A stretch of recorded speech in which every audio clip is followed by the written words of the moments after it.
زید بن حارثہ یہ آقا کریم علیہ السلام کے غلام ہیں۔ یہ اپنی کہانی خود اپنی زبانی سناتے ہوئے بیان کرتے ہیں کہ بچپن میں ایک مرتبہ سفر پر تھا، چھوٹا تھا، تو جس قافلے میں شریک سفر تھا نا، اس پر ڈاکوؤں نے حملہ کیا اور مجھے کسی نے پکڑ کر غلام بنا کر سیل کر دیا۔ پہلے چونکہ لوگ بکتے تھے، کہتے ہیں میں بکتا بکاتا قربان جاؤں اپنی قسمت پر کہ مدینے والے کا غلام بن گیا۔ کہتے میرے والدین کو پتا چلا کہ زید یہاں ہے، تو میرے والد اور چچا جو ہے نا کافی سارا مال لے کر، دینار لے کر آئے کہ ہم زید کو خرید لیں گے، یہاں سے ہمارا تو بیٹا ہے اور وہاں لے جا کر جو ہے آزاد کریں گے۔ یہ باپ کے خریدتے ہی ویسے تو آزاد ہو جاتے۔ تو جب سرکار کی خدمت میں پہنچے تو عرض کی یا رسول اللہ صلی اللہ علیہ وسلم، ہمارا بیٹا جو زید ہے یہ آپ کا غلام ہے، تو آپ ہم سے پیسے لیں اور ان کو آزاد کر دیں۔ سرکار نے فرمایا پیسوں کی ضرورت نہیں ہے، ایک بات کہتا ہوں اگر تم مان لو۔ کہا جی ارشاد فرمائیں۔ آپ نے ارشاد فرمایا میں اللہ کا آخری نبی ہوں، حدیث کے الفاظ، میں اللہ کا آخری نبی ہوں، تم میری ذات پر ایمان لے آؤ، میں زید کو تمہارے ساتھ بھیج دوں گا۔ کہنے لگے جی نہیں، یہ بات نا ہمیں مناسب معلوم نہیں ہوتی۔ حضرت زید کے جو والد کہنے لگے مناسب معلوم نہیں ہوتی، نہیں۔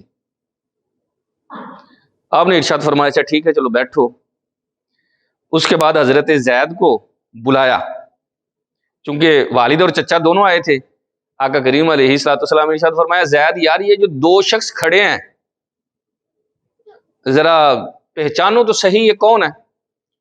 حضرت زید کہتے ہیں میں دیکھتا رہا، تھوڑی دیر بعد میں بولا یا رسول اللہ یہ جو پہلا شخص ہے نا یہ مجھے باپ کی طرح لگتا ہے، اور دوسرا شخص جو ہے نا مجھے اپنے چچا کی طرح لگتا ہے۔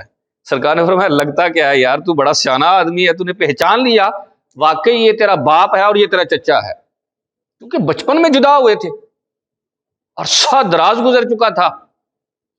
تو آپ سمجھے کہ کتنی مدت کے بعد باپ اور بیٹا ملے تو حضرت زید کہتے ہیں میری ہچکیاں بند گئی، میں کافی دیر روتا رہا، باپ میرا جو ہے وہ بھی روتے رہے۔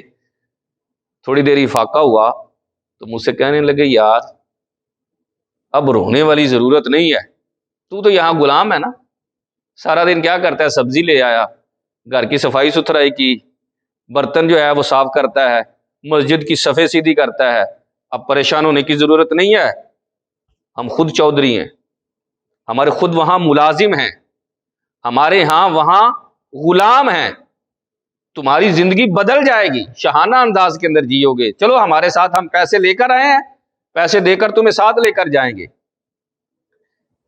تو حضرت زید بن حارثہ نے پتہ کیا کہا ابا ٹھیک ہے تو میرا باپ ہے، لیکن مدینے والے پر میں کسی ایک کو ترجیح نہیں دے سکتا، میں سب کچھ مدینے والے کے لیے چھوڑ چکا ہوں۔